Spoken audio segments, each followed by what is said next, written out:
পৃথিবীতে একটা মানুষের প্রধান শক্তি হচ্ছে পিতামাতার দোয়া।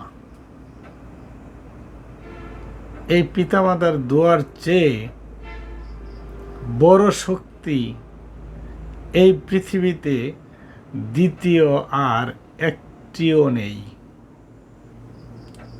আমি বিলিভ করি, আপনারা করেন কি না আমি জানি না।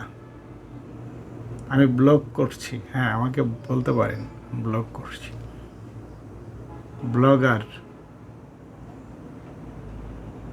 সৎ পথের ব্লগার, সত্য কথা বলার ব্লগার। সত্য কথা বলতে যাই, যত বাধাই আসুক সত্য কথা বলতে যাই, মিথ্যা বলি না। হক কথা বলতে যাই, হক কথা বলি, মিথ্যা কথা বলি না, হকের বাইরে কথা বলি না।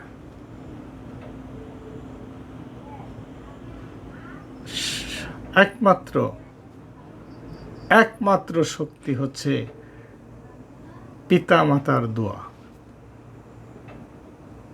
সন্তানের উপর পিতা মাতার দোয়ার চেয়ে শক্তি এই পৃথিবীতে আর দ্বিতীয় কিছু নেই।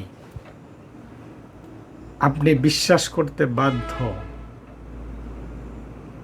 আপনি বিশ্বাস করতে বাধ্য। আপনাকে বিশ্বাস করতে হবে।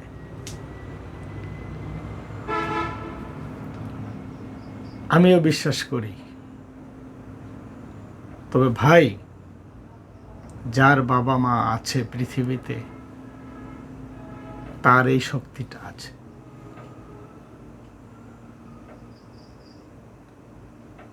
জীবিত থাকতে বাবা মার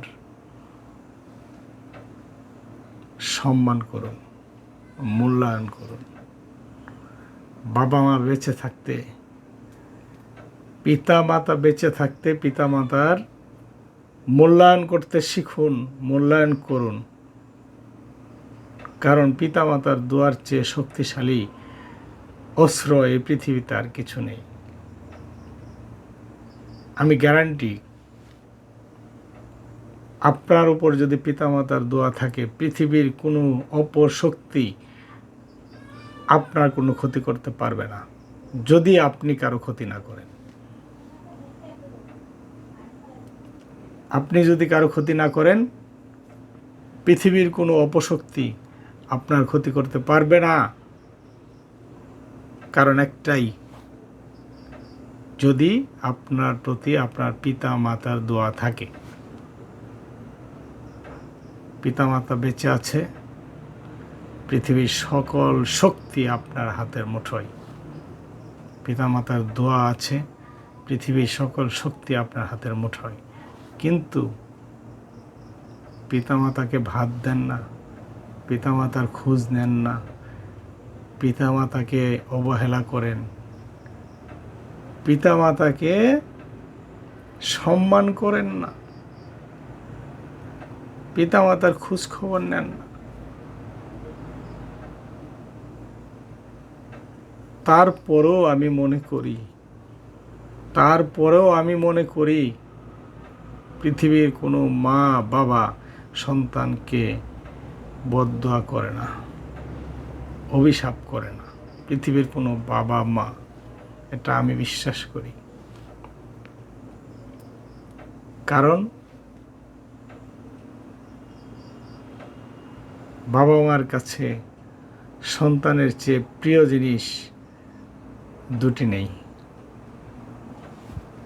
সন্তানের চেয়ে প্রিয় জিনিস এই পৃথিবীতে একটির পরিবর্তে দুটি নেই। একমাত্র প্রিয় জিনিসই সন্তান। যারা পিতা হয়েছেন তারা বুঝতে পারবেন যে বাবা মার কাছে, মা বাবার কাছে প্রিয় জিনিসটা কি। নিজেকে দিয়ে বিচার করেন।